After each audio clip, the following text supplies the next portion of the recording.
going to look at questions 1 to 4.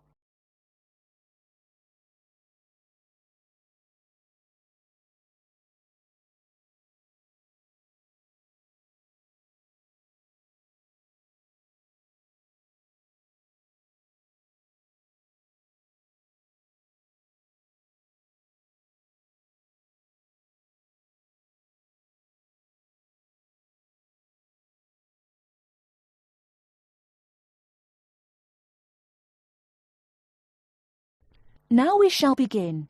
You should answer the questions as you listen, because you will not hear the recording a second time. Listen carefully and answer questions 1 to 4. Hi there, Sang-min.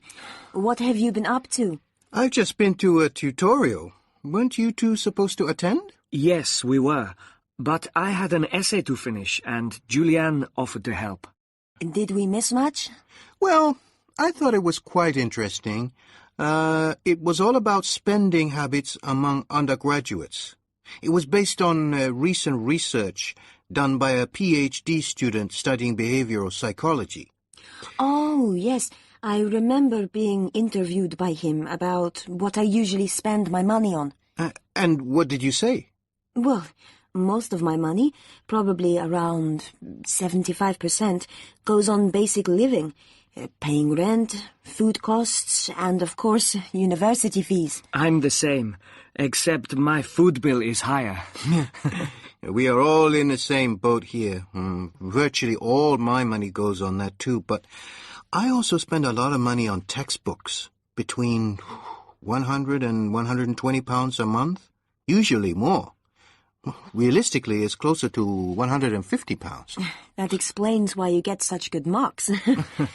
Another aspect of the interview was students' use of credit cards, with a particular focus on how students manage these. In my case, not very well.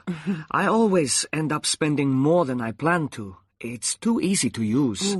Surely that must be the point, that students are given credit cards too easily before they've learned how to use them. And the number of credit cards some students get, it's frightening. The average is about 3 cards. Not only cards. Students need to learn how to manage money too. And this is what the interviews meant to find out. By comparing and contrasting all the data, the root causes of student spending could be highlighted. And the effects this has on students, I'd imagine, would be more negative than positive. Perhaps, but this was the other part of what the student was trying to achieve. You also need to study the effects to find answers.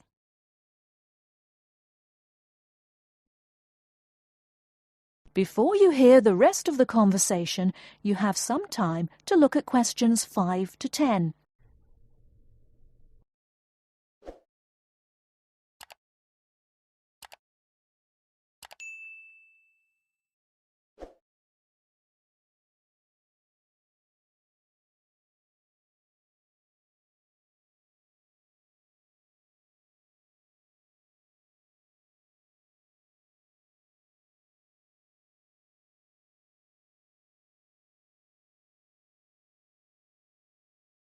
Now listen and answer questions 5 to 10. But I think it all goes back to how we were taught to manage money when we were children. That's true. Our behavior now is closely related to the childhood environment and what we learned from that. But how far back should we go? When do children really begin forming an understanding of what money means? I've read that children between 3 and 5 can understand what's right and wrong. That's when they can learn concepts like sharing. At the age of 6, most children can understand the value of money. This suggests that if parents offered practical advice to their children at an early age, it could have a very positive impact on their spending habits in later life. It basically comes down to 3 areas. The first one is allowance, Parents should not try to focus on how much money they give their children, but rather on what they need. Needs are difficult to define, so parents need to resist the urge to give in when their children say, I want. For me, the only way to teach children the difference between needs and wants is to give them a practical allowance. If my parents had not done that for me when I was younger, I don't think I would be able to handle the money they give me now. True. The second thing I think is important is saving. Can you explain a bit more? Well, basically, parents need to introduce their children to personal finance. If we are expected to deal with money now, then we have to learn when we're younger. I see what you mean. And it could be in quite simple ways, like by helping them to open their own savings account. There's one more area I think is vital. What's that? It's buying. We spend excessively on credit cards because we don't know how to control money. We almost need to learn how and what to buy, which is why parents should allow their children to participate in this. If they want something expensive, like a new pair of trainers, then they could be encouraged to save a bit of their allowance. And parents could also promise to help by saying that they will pay the rest if the child, at the end of their period of saving, still does not have enough.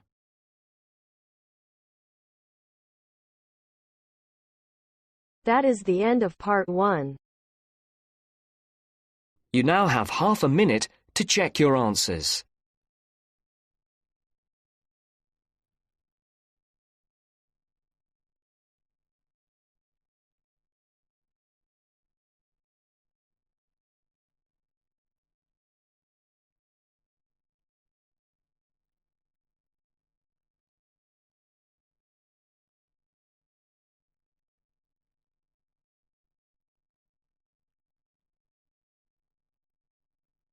Now turns to part 2.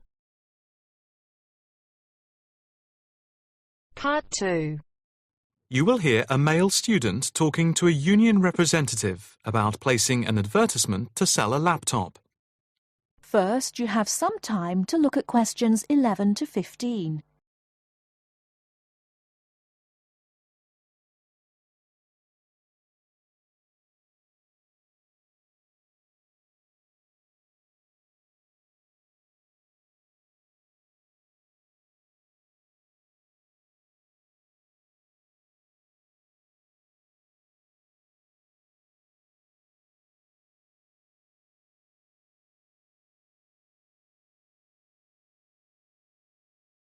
Now, listen carefully and answer questions 11 to 15. Hi, I'm Debbie. How can I help? Hi, my name's David. I'm just looking to place an advertisement on the main union notice board to sell a laptop and a few accessories if that's possible. Sure, that's not a problem. I take it you are a member of the Students' Union? Yes, I am. Right then. I'll just get a form up. And as there is no one around and it looks as if it's going to be quiet for a while, I'll just type the details straight into the computer for you. Thanks very much. No problem. Shall we just title it Laptop for Sale? Yeah, okay. Can you describe it generally? Well, it's in very good condition. In fact, it's hardly been used. Why are you selling it, if I may ask? Well, I've got another one which is much lighter, and I don't really need two. I see. What weight is the one you're selling? It's 3.5 kilograms. That is heavy these days. Can you give more details about the one you want to sell? Right. Well, it's an Allegro, and it's got all the latest programs. Okay. What about the memory? The memory is only 0.5 gigabytes. And what about the screen size and the other features? Oh, well, the screen is, well, let's see, it's 37.5 centimetres with a standard size keyboard and a touchpad. But I've got a cordless mouse that I can put in with it if necessary. Well, some people don't like using a touchpad. What about ports or holes for attaching things to the laptop? It's got 2 ports. more modern laptops have more than 2 ports for all the extra attachments. They do. Let's see, what else is important? Oh yeah, the battery lasts for 2.5 hours, which is okay, but not enough for long train journeys. But one thing is that it's not wireless. Right, okay, not wireless.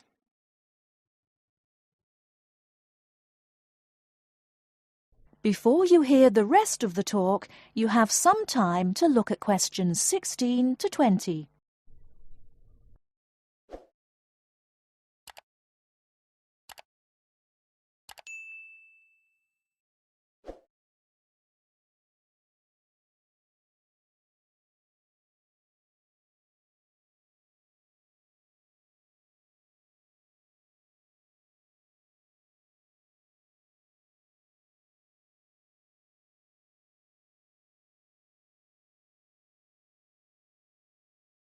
Now listen and answer questions 16 to 20.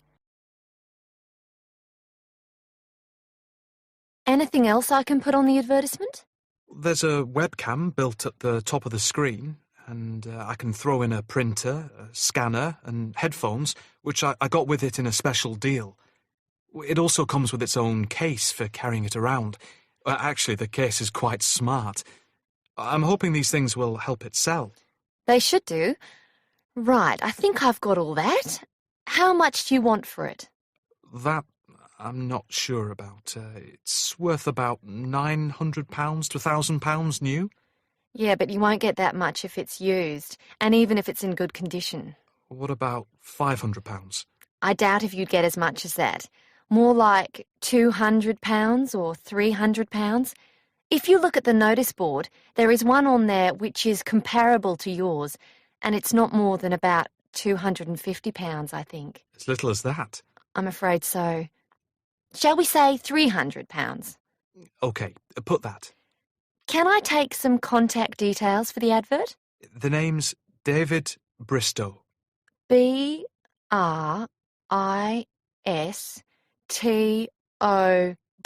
Yes, that's it. And a mobile or email? Both, if you want. It's DIB_7791@hotmail.com. OK, and the mobile? That's 09875 423387. That's it. If you send the picture, I'll add it and print it out and stick it up for you. OK, I can get that to you today. Right, I'll type in here, advert placed the 22nd of October. Fine, and good luck with the sale. Thanks. That is the end of part 2. You now have half a minute to check your answers.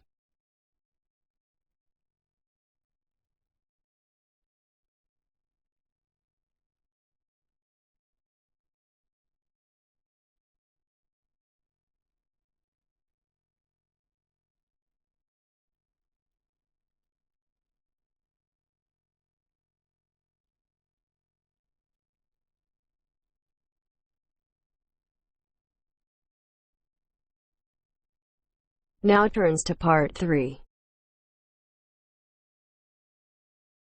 Part 3. And welcome to this morning's lecture on transport. First, you have some time to look at questions 21 to 25.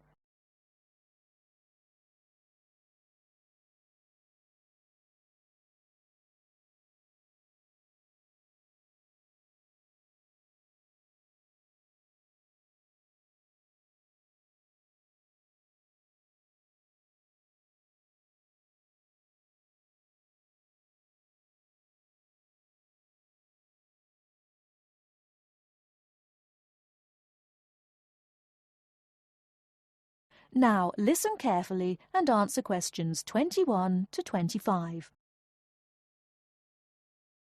Good morning, and welcome to this morning's lecture on transport. What I'll be doing today is comparing forms of transport in different countries to see how forms of transport are affected by factors such as geographical landscape, and economic development. My focus will be on countries in South America, Europe and Asia. The first country I'd like to look at is Colombia, which is in South America. This is a country where geography plays an important role. Due to the huge amount of mountains and forests in this country, travelling by air is crucial. I don't know if many of you realise this fact, but Colombia was the first country to establish a commercial airline, and in so doing they made aviation history. Today, there are more than 400 airports in Colombia for domestic flights, which highlights the point I made earlier, that air travel is a vital means of transport in this country. Colombia also has a road network of about 48,000 kilometres, linking Colombia to Venezuela and Ecuador. Transport by road is important for trade as well as tourism. Apart from this, there is also a railway system, but it is in need of modernisation. The other means of transport is by steamers, with the Magdalena being the main waterway. Now let's turn to Colombia's neighbour, Venezuela.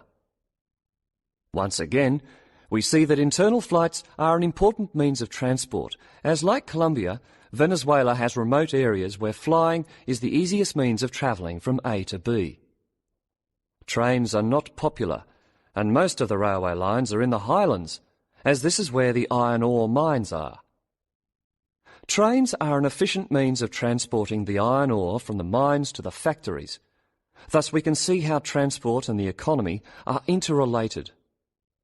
Ships are also used extensively in this country, and there are many ports, the main seaports being Puerto Cabello and Guanta. Turning now to Europe. Belgium is a country that boasts one of the most compact railway systems worldwide. Inland waterways, or canals, are also an important means of transport, transporting both freight and people. Belgium also has the third largest seaport in the world, namely Antwerpen. Air travel is also important, although this is not linked to geographical terrain, as is the case in the South American countries we've already looked at. Next, I'd like to look at the United Kingdom. Like Belgium, the UK has inland waterways around 4,000 kilometres, yet only about 17% of these are used for commercial transport. The main inland port is Manchester, and the chief seaport is London, with Southampton taking second place. Air travel is extensive in this country, and there are around 150 airports, the most famous being Heathrow. However, about 90% of passengers in the UK travel by road.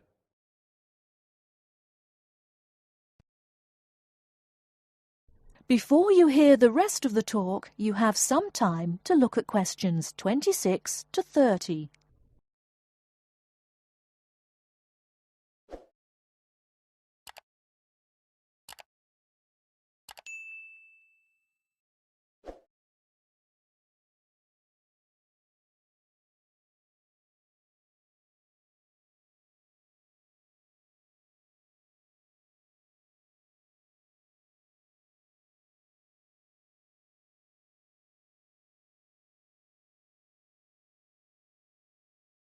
Now listen and answer questions 26 to 30.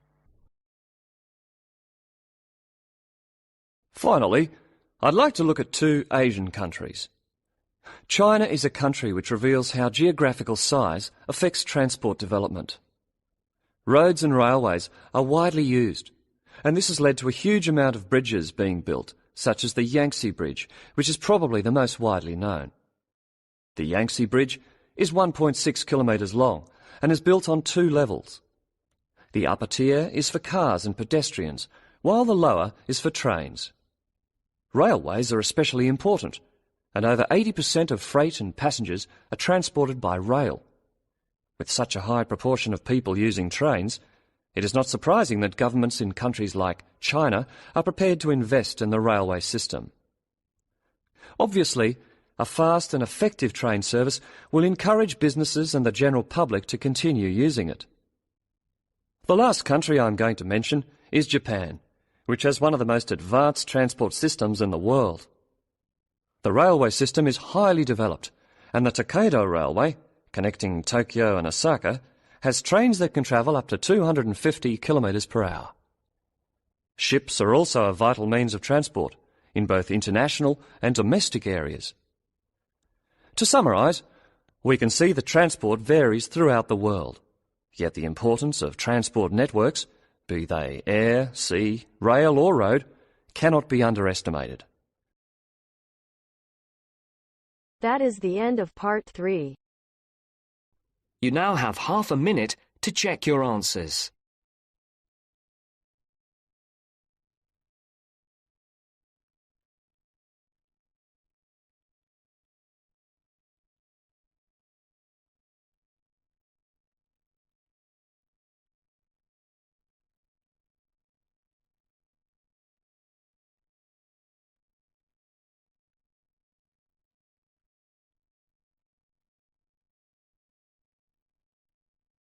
Now turns to part 4.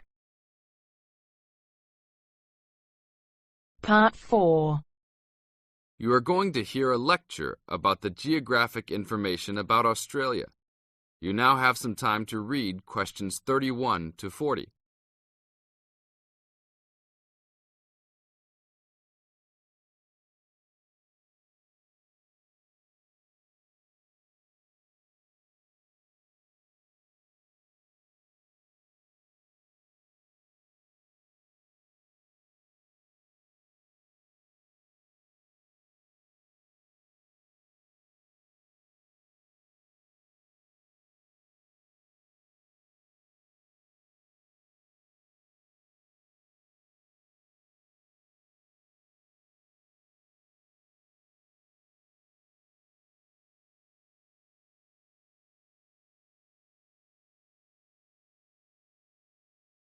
Now listen to the lecture and answer questions 31 to 40 by choosing the best answers from the choices. Good morning, everybody. We'll continue to look at Australia, and today look at one of its greatest natural challenges, water for the agricultural sector. As the only nation to occupy an entire continent, Australia has a unique environment, with much of it very flat and dry. One notable feature of the Australian continent is that it is the lowest of the continents.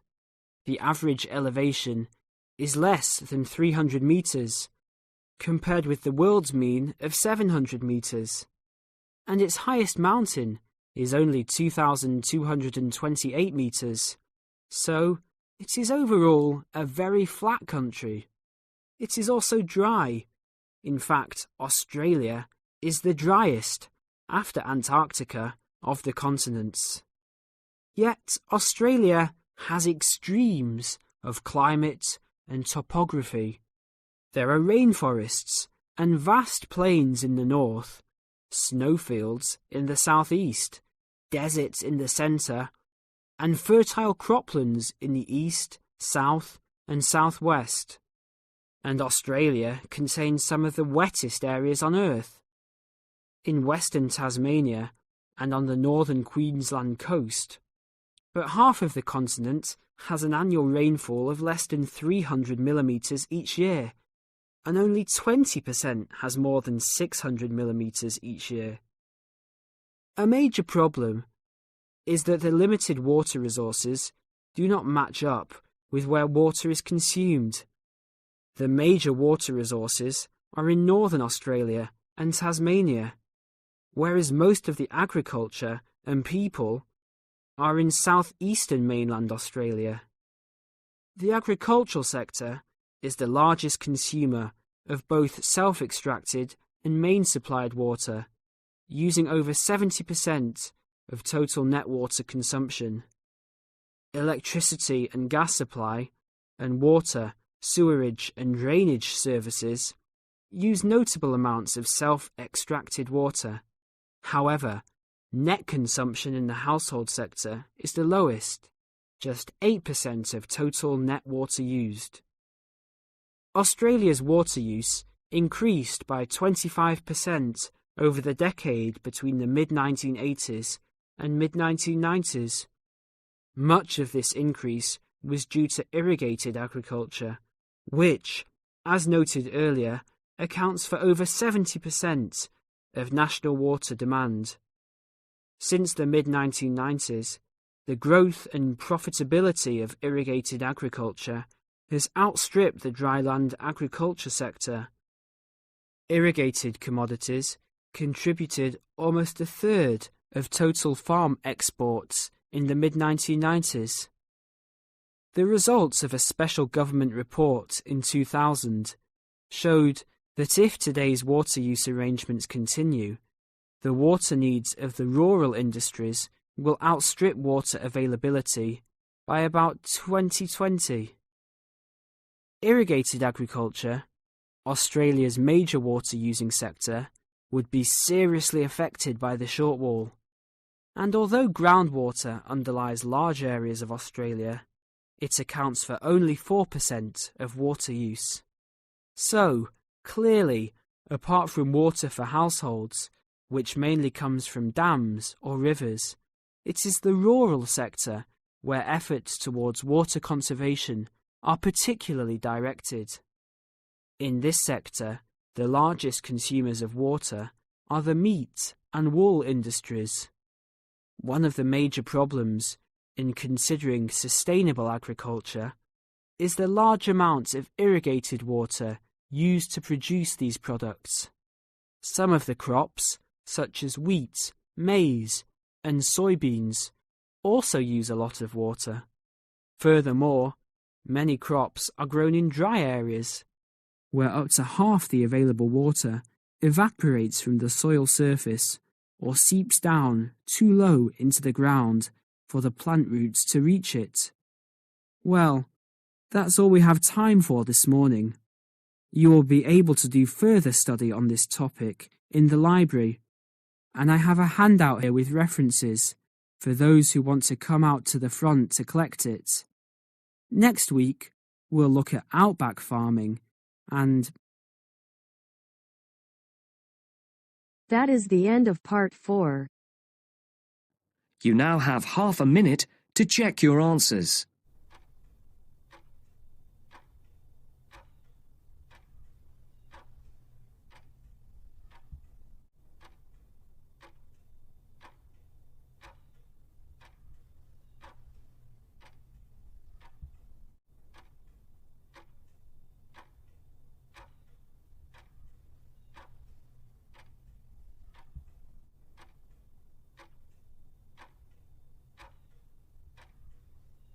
That is the end of the listening test. In the IELTS test, you will now have 10 minutes to transfer your answers to the answer sheet.